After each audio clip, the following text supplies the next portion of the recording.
हुजूर अलैहिस्सलाम ने फरमाया अगर मैं इल्म का शहर हूं तो फिर अली दरवाजा है।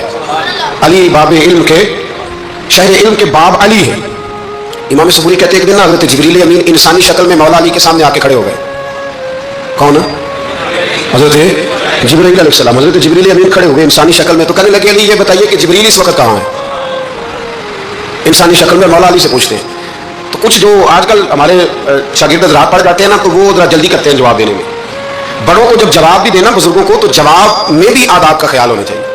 अगर आपको सवाल आता भी हो तो फिर भी उसमें आदाब का ख्याल आप रखेंगे। आप फटाफट नहीं कह देंगे कि जनाब ये इसका जवाब है, ये माना है, फौरन नहीं आप कह देंगे, आप उसमें भी आदाब का ख्याल करेंगे।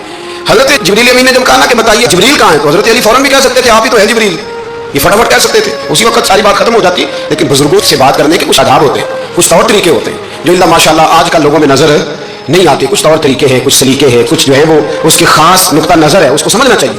हजरत मौला अली शेर खुदा रज़ियल्लाहु ताला अन्हु से जब पूछा ना कि जिब्रील अमीन कहाँ है इस वक्त, तो हजरत अली ने पहले ऊपर देखा, फिर नीचे देखा, फिर दाएं देखा, फिर बाएं देखा, फिर आगे देखा, फिर पीछे देखा। जवाब फटाफट तैयार था कि आप ही तो हैं, लेकिन ऐसे जवाब नहीं दिया। फरमाने लगे जनाब ना तो इस वक्त हजरत जिब्रील मशरिक में है, ना मगरिब में है, ना शुमाल में है, ना जनूब में है, ना सात जमीनों में है, ना आसमानों में है। फिर भी ये नहीं कहा कि आप जिब्रील हैं। फरमाने लगे भाई जमीनों आसमानों मशारिक मगारिब में तो कोई नहीं, तो या आप जिब्रील है या मैं जिब्रील हूँ, दोनों में से एक है। तो हजरत जिब्रील अपनी मुस्कुराए, फरमाने लगे नहीं आप तो अली हैं, जिब्रील तो मैं ही हूँ, आप अली। लेकिन ना बहुत सारे लोग सवाल का जवाब देते हैं पर वो आदाब को मलूज़े खातर नहीं रखते। नबी पाक अलैहिस्सलाम ने एक नमाज 4 रकअतों की थी, तो हुजूर ने 2 पे सलाम फेर दिया। तो सहाबा से पूछा मैंने कितनी पढ़ी है? अर्ज़ करने लगे या रसूल अल्लाह ज्यादा पता तो आपको ही है, पर हमें लगता है कि आपने 2 पढ़ाई है। यहाँ ऐसे करता है कोई, सवाल ही नहीं पैदा होता। यानी 1 मिनट से पहले इमाम गजाली एक दरवेश के मुरीद हो गए थे, तो बहुत बड़े आलिम थे। हाँ वो बताया आलिम आदमी का मुरीद होना अल्लाह खैर करे किसी करामत से कम नहीं होता, बड़ा मुश्किल होता है। वो किसी की गुलामी करे वो बड़ा मुश्किल होता है, मतलब कठिन माहौल होता है। तो इमाम गजाली बैत हो गए, तो मुर्शिद ने पहला वजीफा जो बताया कि किसी पर अपने इल्म का इजहार ना करना। हाँ अपने इल्म का इजहार, आप इसको आसान वजीफा समझते, यानी इल्म हो भी तो बंदा इजहार ना करे, बदअज़मी हो जाती है, बदअज़मी हो जाती है, नींद नहीं आती। 4-4 लफ्ज़ जो बंदा पढ़ के आता है ना, उसको तो नींद नहीं आती कि मैं पढ़ा लिखा हूँ तो मैं बताऊँ ना। हज़रत अली शेर खुदा करमल्लाहु ताला वजहुल करीम के वो आदाब से मुझे ये बात याद आई कि इमाम गजाली के शेख ने कहा इल्म का इजहार ना करना ये पहला वजीफा है। शेख शहाबुद्दीन सोहरवर्दी कहते हैं मुझे मेरे मामू हुजूर गौसे पाक के पास ले गए थे, तो जाते हुए मेरे रास्ते में ख्याल आ रहा था मैं अल्हम्दुलिल्लाह खुद पढ़ा लिखा हूँ। जब उन्होंने जाके पेश किया ना गौस पाक की बारगाह में कुछ दे, तो हुजूर गौसे आज़म फरमाने लगे भरे हुए प्याले में मैं क्या डालूँ, तो पहले फुल है, कोई गुंजाइश ही नहीं। तो फरमाते फिर मैं अगली दफा गया तो गुरूर इल्म को तोड़ के गया, तो फिर मैं गौसे आज़म की बारगाह में बैठा तो अल्लाह तबारक व तआला ने फिर मुझे झोली भर के खैरात अता फरमाई। याद है। तो कहते हैं उन्होंने कहा कि इजहार नहीं करना इल्म का। तो बस एक दिन बैठे बैठे ना एक बंदा मसला पूछने आया, उन्होंने बुजुर्गों से मसला पूछा, मेरे मुर्शिद से। इमाम गजाली कहते हैं मेरे पीर से मसला पूछा, तो वो कहने लगे भाई मुझे नहीं इस सवाल का जवाब आता। हज़रत साहब ने कह दिया मुझे नहीं आता। कहते मैं करीब था, मैंने उस बंदे को बुलाया, मैंने कहा मुझे आता है जवाब, मैं बताऊँ? तो कहते शेख फरमाने लगे गजाली तेरा क्या ख्याल है, मुझे नहीं था जवाब आता, ये तो तुझे आजमाने के लिए कहा, तेरी अभी मैं नहीं ना गई तो कोई नहीं मियाँ फिर अभी तो रस्ते में ही रहेगा। फटाफट लोग कहते हैं हम ऐसी लाखों किताबें काबिल ज़ब्ती समझते, जिनको पढ़ के बेटे बाप को खबती समझते।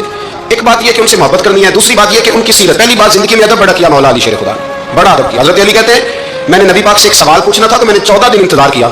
ये सवाल जो जेल में आ जाए तो नंबर पास होता है, तो 14 मिनट इंतजार होता है, मैंने तो घंटे का ही नहीं, यानी 14 मिनट भी बंदे इंतजार, सवाल ही पैदा नहीं होता। और अगर पीर साहब फ़ोन ना रिसीव करें तो वो मुतकब्बिर है, अगर वो फ़ोन ना उठाएं तो फिर ये है कि अब दिन की बात किससे पूछे, हम फिर हमारे पास फलसफा है। कहते मैंने 14 दिन इंतजार किया, क्या? मौला अली फरमाते मेरे दिल में ख्याल था कि कोई और आ जाए और जो मैं बात पूछना चाहता हूँ वो नबी पाक से पूछ ले, वो हुजूर से पूछ ले, तो मेरा भी चलो मामला बन जाएगा। अब उनसे ज्यादा कोई बेतकल्लुफ तो नहीं था ना नबी पाक की बारगाह में, झट पूछ सकते थे। 14 दिन कहते 14 दिन के बाद बंदा आया, वही सवाल पूछा जो मैंने पूछना था। तो कहते हुजूर जवाब उसे दे रहे थे और देख मेरी तरफ रहे थे, जवाब उसे दे रहे थे और तवज्जो हुजूर की मेरी जंग। एक उनकी जिंदगी में अदब बढ़ा है। दूसरी बात यह कि गहरा इल्म है मौला अली का। हमारे यहाँ लोगों के पास इल्म होता है इल्ला माशाअल्लाह बड़े बड़े अच्छे उलमा हैं, लेकिन बात जगह पे इल्म बड़ा सतही सा है, सतही सा, यानी सारी जिंदगी जिस बंदे ने इल्म पढ़ा है वो गहराई तक नहीं उतरा, यानी उस पर अमल नहीं कर सका। तो अगर मेरा इल्म मुझे नफा नहीं दे रहा तो मेरा इल्म किसी को क्या नफा देगा।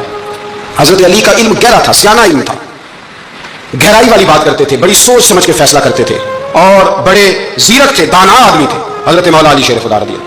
और आपका फहम फिरासत निराला था। एक शख्स ने कहा जी मैंने तरस खा के एक औरत से शादी किया, वो बूढ़ी थी, तरस खा के निकाह किया, मैं जवान वो बूढ़ी है, पर मैं करीब जाता हूं तो मुझे पता नहीं क्या होता है। वो बड़ी जगह पे गया हूं पर मेरा मसला नहीं हल होता, हालांकि वो लावारस थी और शादी नहीं उसकी हो सकी। तो हज़रत अली शेर खुदा फरमाने लगे बीबी को मेरे पास लाओ, औरत को लाओ। वो लाए तो फरमान निकाह नहीं हुआ, कहने लगी नहीं, फरमाया सोच ले चुप करके, फरमाया कोई गुनाह किया हो, खामोश हो गई। कहने लगी मेरा आगाज था जवानी का, तो मैंने एक नाजायज बच्चा पैदा किया, फिर उसे फेंक दिया, आबादी में फेंका। तो हज़रत अली शेर खुदा फरमाने लगे ये तेरा वही बच्चा है।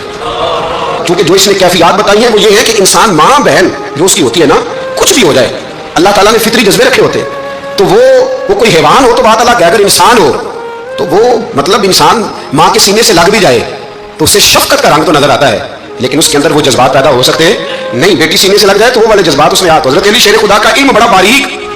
तो आप फरमाने लगे मियाँ वो जो तेरा इसके ऊपर तरस आया ना, उसकी वजह यह है कि तेरा इससे कोई अज़ल से रिश्ता है, लिहाजा तुम्हारा निकाह ही मुनक्किद। इतना गहरा, सियाना और पेचीदा, यानी बातों की गहराई तक। आज हमारे बहुत सारे मेरी तरह के लोग तकरीर करते हैं तो वो अवामी नफ्सियात के मुताबिक बात नहीं कर पाते, क्योंकि हम जो तकरीर रट के आए वो तो हमने तो इल्म ज़ाहिर करना है और नारा लगवाना बड़ा शौक है। जब तक वो मतलब लोगों में शौक ना पैदा हो फिर बाद में गुफ्तगू होती है आज मैं जलसा लूट लिया है।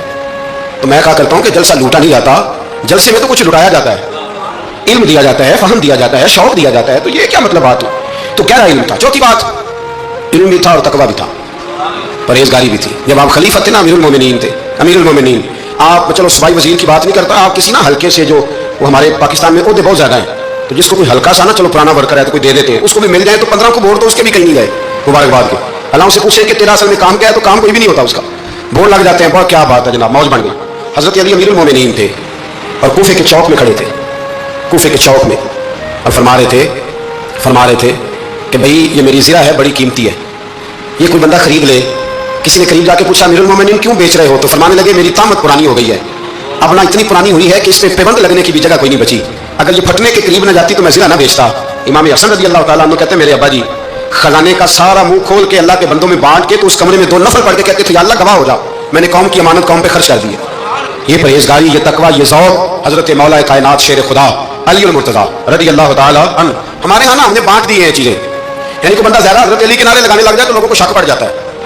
तो एक बंदा मेरे कान में कहने लगा 2-3 दिन से यहाँ अली अली हो रही है कान में। अब बड़ी जल्दी हमारे थर्मामीटर वाले लोग भी बड़े तैयार बैठे रहते, कहने लगा 2-3 दिन हो गए यहाँ अली अली हो रही है। मैं क्या दुआ कर होंगी रवे, तो कहने लगा आपने कोई वजाहत नहीं की। मैं क्या तीनों से वजाहत की लोड़ नहीं, तीनों किसी और शायद लोड़ है। अजीब बेवकूफ़ आदमी है भाई, उन लोगों का तो रिश्ता ही कोई नहीं मौला अली शेर खुदा के साथ। और हम जो हैं हम तो मुरीद हैं मौला अली शेर खुदा। आला हज़रत फरमाते हैं कि हुजूर से पहले भी जिसको विलायत मिली है वो मौला अली के सदके मिली है, और क़यामत पर जिसे अल्लाह विलायत देगा वो मौला अली शेर खुदा के कदमों की खैरात की बरकत से देगा। एक सिलसिला अलिया नक्शबंदिया है जो हज़रत अबू बकर सिद्दीक़ से इंसलाक करते हैं, बाकी तो तमाम सलासल को सारा फैज़ ही मौला अली शेर खुदा से। तो आप ये कैसी बात करेंगे कि जनाब वो फलाने का आप? जी मैंने उससे कहा कि शायद मेरा दावा कोई नहीं, पर मेरी जो अपनी थोड़ा बहुत मुताला है ना, मैं इंसाइक्लोपीडिया हूँ हज़रत उमर फारूक का, मुझे जुनून है हज़रत उमर फारूक से मोहब्बत, जुनून है। और मैंने एक दफ़ा स्केच सिर्फ अभी बनाया है, तो शायद मैं 2 जिल्दों में किताब लिखूँ हज़रत उमर फारूक, यानी शायद उनके हालात पर कोई ऐसी किताब जो दुनिया में छपी हो और मैंने देखी ना हो, शायद वो जिस जरिए से। और आप मेरी गुफ्तगू सुन लें, शायद हर दूसरी बात मैं हज़रत उमर की करता हूँ, लेकिन एक बात पक्की है कि मुरीद में मौला अली शेर खुदा था। ये बात मियाँ पक्की है, इसमें शक कोई नहीं ना, इसलिए कि हुजूर के बाद फैज़ मौला अली से, फिर इमाम हुसैन से, फिर इमाम ज़ैन। ये हमारे बुजुर्गों ने हमें शजरा ये दिया है। तो आप वो जो बात जहाँ है वो वहाँ है। हज़रत अबू बकर सिद्दीक़ के बारे में जो शक करे पक्का बेईमान है, पर इसमें तो बात पक्की है ना कि हुजूर ने फरमाया अली तुझे देखना भी इबादत और तेरा जिक्र करना भी इबादत। तो खुदा के बंदो अली अली ना करें, हम तो मर जाएं, कोई जगह ही नहीं है सिवाय हज़रत अली शेर खुदा के जिक्र करने के। तो ये कच्ची कमजोर बातें ना करो। ये कोई अजीब बात है कि वो अगर अली अली ज़्यादा किया तो कोई फलाने तबके से तो नहीं, तो ये ऐसी कमजोर बात आप क्यों करते हैं मियाँ? ये आप अजीब आपने बहस छेड़ दी लोगों ने। तो ये कोई ऐसा मसला नहीं, जिंदगी में याद रखो जिसकी जुबान पे अली अली ज्यादा रहता है ना, उसकी जुबान पे नबी नबी भी ज्यादा ही रहता है। खत्म हो गई बात। तो इन चक्रों से बाहर आए, आप बाहर आए इन चक्रों से। और इसी तरीके से मैंने कहा था कि हम कोई तराजू लेके नहीं बैठे हुए कि फजीलत किसकी ज्यादा है। अम्मा आयशा सिद्दीका जो है वो मोमिनों की माँ है, और इसमें कोई दूसरी राय नहीं कि उस खातून के उम्मत मुस्लिमा पर इतने एहसानात हैं कि दुनिया गिन नहीं सकती। लेकिन यह है कि रसूल करीम ने फरमाया कि फातिमा मेरे जिगर का टुकड़ा है। अब मैं तराजू लेके बैठ जाऊँ कि हज़रत फातिमा की शान ज्यादा है या हज़रत आयशा की, तो मैं बेवकूफ़ी हूँ ना, इसलिए कि ये मेरी जिम्मेदारी नहीं, ये तो बात उनकी है ना। मैंने एक बात सुनाई थी आपको पीर सैयद फैजुल हसन शाह साहब की, आलम आचरी वाले पीर साहब से किसी ने पूछा कि हज़रत फातिमा अफजल है कि सैयद आयशा? तो आप फरमाने लगे पहली बात तो ये कि तुझे सवाल नहीं करना चाहिए था, और अगर तूने कर लिया तो फिर जवाब सुन ले। फरमाने लगे फातिमा ज़ौजा है हज़रत अली की और आयशा ज़ौजा है नबी पाक की, तो अली की ज़ौजा नबी की ज़ौजा से अफजल नहीं हो सकती। और फिर फरमाने लगे आयशा बेटी है अबू बकर सिद्दीक की और फातिमा बेटी है मुस्तफ़ा करीम की, तो अबू बकर की बेटी नबी की बेटी से अफजल नहीं हो सकती। वो बंदा कहने लगा हज़रत जी रिजल्ट क्या निकला? कहने लगे घर जाके कर जा रही इन गल दस रही है, अब तू घर जा और रिजल्ट घर जाके निकालता रहे। मैंने तो तुझे ना बता दिया है कि जो असल बात है वो ये है कि अबू बकर सिद्दीक की बेटी नबी पाक की बेटी से अफजल हो सकती नहीं, और अली अल मुर्तज़ा की ज़ौजा नबी पाक की ज़ौजा से अफजल हो सकती।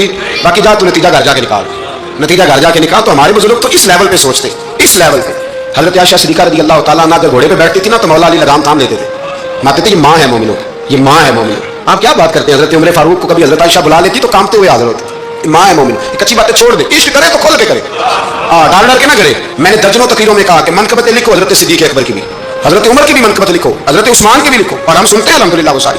لیکن میرے بھائی یاد رکھیں اس میں کوئی شک نہیں، ان کی عظمتیں، شانیں، فضیلتیں وہ بلندیاں ہیں. ہمارا یہی عقیدہ ہے اور الحمدللہ ہماری نسلیں بھی اسی پہ قائم رہیں گی. ہم انہیں نسلیں مانیں گے تب کہ خلفائے راشدین کی جو خلافت کی ترتیب ہے وہی فضیلت کی ترتیب ہے.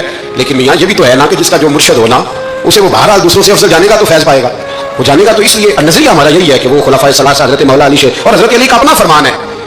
آپ فرمایا کرتے تھے جس نے مجھے ابوبکر صدیق اور عمر فاروق سے افضل کہا میں اسے مفتری کی سزا، جھوٹے کی سزا دوں گا، اسے کوڑے ماروں گا، کوڑے ماروں گا. وہ جھوٹا ہے جو مجھے ابوبکر اور عمر سے افضل کہتا ہے. تو ان کی تو اپنی بات، اور میں نے وہ بڑی تفصیل کے ساتھ ایک دفعہ عرض کیا تھا کہ حضرت علی تو خود ممبر کوفہ پہ بیٹھ کے بتایا کرتے تھے کہ اگر میرے جیسے بہادر سے پوچھو کہ بہادر کون ہے تو میں ابوبکر صدیق کا نام بتاؤں گا. تو اس لیے مطلب اب ہم سہم جائیں فٹافٹ کہ فلانا نہ ناراض ہو جائے.